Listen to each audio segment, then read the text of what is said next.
आजची आपली रेसिपी आहे स्लाइस केक। झटपट होणारा हा स्लाइस केक चवीला एकदम अप्रतिम लागतो आणि बिना अंड्याचा बिना ओव्हनचा कढईमध्ये हा केक कसा करायचा त्याची स्टेप बाय स्टेप मी तुम्हाला माहिती देणार आहे। तर एकदा नक्की बनवून बघा, खूपच छान लागतो। बाहेरून विकत आणणं महाग पडतं आणि घरच्या साहित्यामध्ये हा तयार होतो। तर एकदा बनवा आणि मला कमेंट्समध्ये जरूर सांगा तुम्हाला ही रेसिपी कशी वाटली। सर्वांनाच आवडेल। किती सॉफ्ट असा हा आपला केक झालेला आहे बघा, एकदम जाळीदार स्पॉन्जी असा आपला केक झालेला आहे। बघूनच तुम्हाला समजलं असेल किती स्पॉन्जी हा केक तयार झालेला आहे बिना ओव्हनचा। घरी किती बनवणं सोपं आहे। यावरती तुम्ही डेकोरेट करण्यासाठी ड्रायफ्रूट्स नाही वापरले तरी चालेल, अगदी टी टाईम केक्स हा आहे।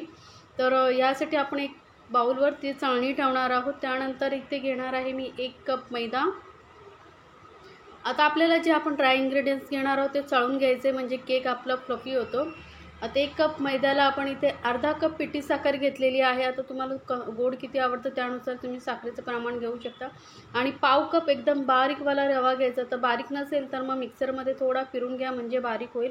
सोबतच इथे पाव कप मिल्क पावडर घेतले, त्यामुळे आपल्या केकला छान टेस्ट येणार आहे। मिल्क पावडर तुम्ही कुठल्याही ब्रँडची घेतली तरी चालेल। आता हे सर्व साहित्य आपल्याला व्यवस्थित चाळून घ्यायचं म्हणजे काय होईल, गुठळ्या वगैरे असतील तर त्या निघून जातील आणि चाळून घेतल्यामुळे सर्व साहित्य व्यवस्थित एकजीव होतं आणि केक ही आपला एकदम मस्त फ्लफी होतं, म्हणून चाळून घेणं खूप गरजेचं आहे। आता हे केक मिश्रण आपलं सगळं चाळून झालेलं आहे सुखं।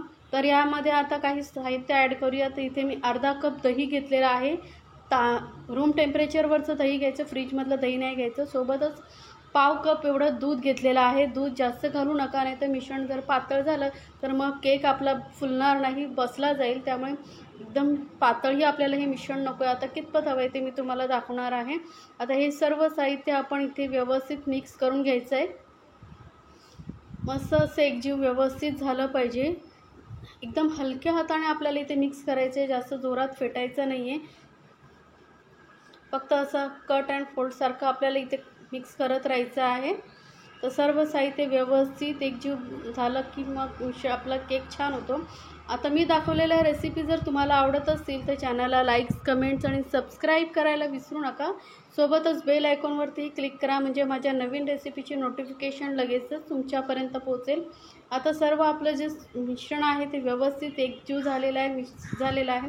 आता याला झाकून आपण 10 मिनटं ठेवणार आहोत, कारण आपण यामध्ये रवा घातला आहे। तो फुलण्यासाठी थोडा वेळ आपण याला व्यवस्थित असंच कव्हर करून ठेवून द्यायचं आहे।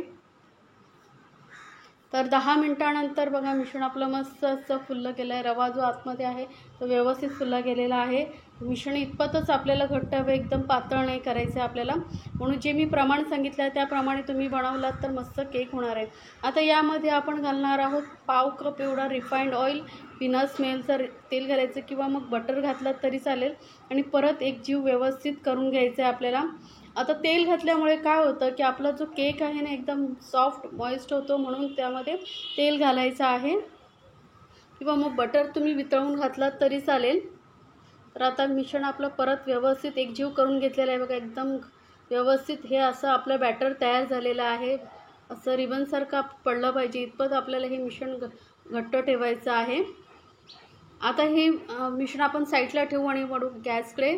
तर इथे गॅसवरती एक पातेलं मी प्रीहीट करण्यासाठी ठेवलं आहे। 5 मिनटं ठेवायचं एकदम लो फ्लेमवरती, आतमध्ये जाळी ठेवायची म्हणजे आपल्याला केक टीन व्यवस्थित वरती ठेवता येतो।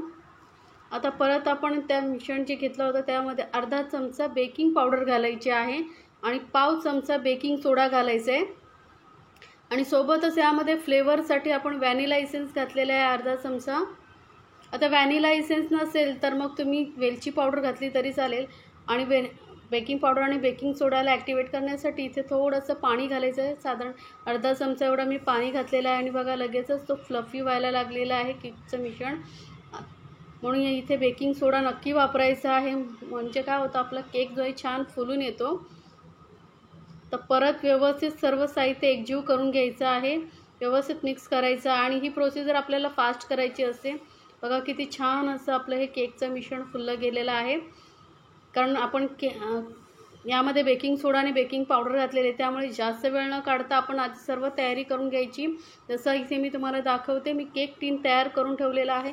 इथे मी चौकोनी घेतला आहे, तुम्ही गोल असेल किंवा कुकरचा डबा घेतला तरी चालेल, त्याला आतून बटर वगैरे लावून घ्या आणि मी इथे बटर पेपर लावलेला आहे किंवा बटर पेपर लावला तरी चालेल. आता हे सर्व साहित्य पटापट आपल्याला या टीनमध्ये काढून घ्यायचं आहे. मस्त असं रिबनसारखं बघा कसं पडतं आहे बॅटर. असंच आपलं बॅटर पडलं पाहिजे, इतपतच आपल्याला घट्ट ठेवायचं. आता सर्व मिश्रण जे आहे केक टीनमध्ये मी काढून घेते आणि थोडंसं हलकंसं टॅप करायचं 2-3 वेळा, म्हणजे आतमध्ये काही बबल्स वगैरे असतील तर ते निघून जातील आणि लगेच आपण याला आता बेक करण्यासाठी ठेवणार आहोत. इथे मी पातेलं वापरलं आहे, तुम्ही कढई मोठ्या साईजची असेल ती वापरली तरी चालेल. आणि याला 30 ते 35 मिनटं आपण एकदम लो फ्लेमवरती बेक करत ठेवणार आहोत. आणि फक्त यामध्ये आपण ड्रायफ्रूट्स घालणार. तर 10 मिनटं बेक झाल्यानंतर आपण यामध्ये ड्रायफ्रूट्स घालणार आहोत.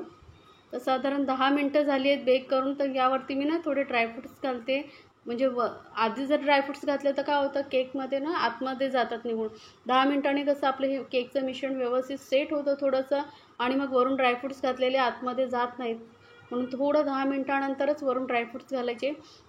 आता ड्रायफ्रूट्स घातल्यामुळे व्यवस्थित ते चिपकले जातात. केक कट करतो तेव्हा ते निघत नाहीत. आणि मग ड्रायफ्रूट्स घालून परत याला आपण 25 मिनटं बेक करून घेतलेला आहे.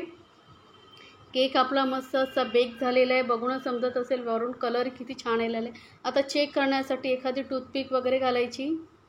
तर टूथपिक बघा क्लीन निघून आली, म्हणजे आपला केक व्यवस्थित बेक झालेला आहे.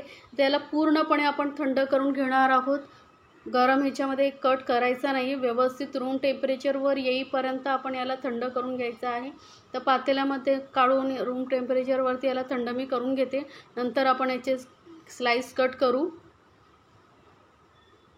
तर केक आपला व्यवस्थित पूर्णपणे थंड झालेला आहे. त्यानंतरच बघा केक टीनमधून बटर पेपर लावल्यामुळे सहज निघून येतो.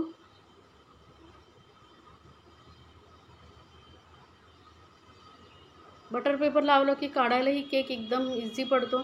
आता इथे मी सांगितलं आहे तुम्हाला की तुमच्याकडे केक टीन नसेल तर मग तुम्ही कुकरचा जो डबा असतो ना त्याला बटर लावून थोडा वरून सुका मैदा डच केला आणि त्यामध्येही केक बेक करण्यासाठी ठेवला तरी चालेल. तर स्लाइस बघा किती इझिली कट होत आहे. एकदम सॉफ्ट असा आपला केक झालेला आहे. केक कट करताना समजत असेल तुम्हाला. आणि ड्रायफ्रूट्स व्यवस्थित चिपकले गेलेले आहेत, कारण आपण 10 मिनटानंतर घातल्यामुळे कसं थोडंसं मिश्रण ओलसर असं ते लगेचच ड्रायफ्रूट चिकटले जातात. तर हा आपला मस्त असा जाळीदार स्पॉन्जी केक तयार झालेला आहे. बिना ओव्हन बिना एगचा कढईमध्ये किंवा पातेल्यामध्ये बनवणं किती सोपं आहे. तर झटपट बनवा आणि मला कमेंट्समध्ये सांगायला विसरू नका तुम्हाला ही रेसिपी कशी वाटली. आणि अशाच छान छान रेसिपी माझ्या चॅनलवरती आहे, आणि तुम्हाला कुठला रेसिपी अजून बघायला आवडेल तेही मला कमेंट्समध्ये सांगा, मी नक्की बनवून दाखवेन. याआधी माझ्या चॅनलवरती प्लम केक्स, स्लाइस केकचे, मावा केक वगैरे भरपूर प्रमाणात रेसिपी आहेत. तीही लिंक मी डिस्क्रिप्शन बॉक्समध्ये देते, तिथे जाऊन तुम्ही पाहू शकता. हे सर्व केक एकदा नक्की बनवून बघा. घरच्या घरी स्वस्त आणि मस्त असे झटपट होणारे केक सर्वांच्याच आवडीचं केक आहेत. आता ही रेसिपी तुम्हाला आवडली तर तुमच्या फ्रेंड सर्कलमध्ये जरूर शेअर करा, म्हणजे त्यांनाही पाहता येईल. आणि घरी केक बनवणं आपण स्वतः बनवून खाल्लं तर सर्वांनाच आवडतो आणि आपल्याला खाऊ घालायलाही खूप आवडतं. तर झटपट बनवा आणि फॅमिलीसोबत एन्जॉय करा मस्त असं स्लाइस केक.